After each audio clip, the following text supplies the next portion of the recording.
बल्दियाती इंतखाबात से मुताल्लिक कोटली, भिंबर और मीरपुर में इंतखाबात नताइज का सिलसिला शुरू हो गया है। सबसे पहले नताइज बोल न्यूज की स्क्रीन पर बोल ने सबसे पहले नताइज देने की अपनी रिवायत को बरकरार रखा है। तहसील संसा से गैर सरकारी और गैर हतमी नतीजा मौसूल हुआ है।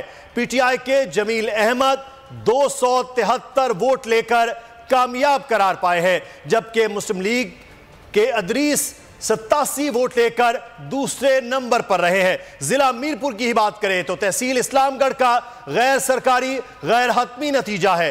तहरीक इंसाफ के उम्मीदवार district councillor Nauman Zaman 91 vote लेकर पहले नंबर पर हैं, जबकि पाकिस्तान पीपल्स पार्टी के सऊद इकबाल ने 55 वोट लिए हैं, जबकि वो दूसरे नंबर पर है। बोल न्यूज सबसे पहले सबसे अहम और नताइज बता रहा है।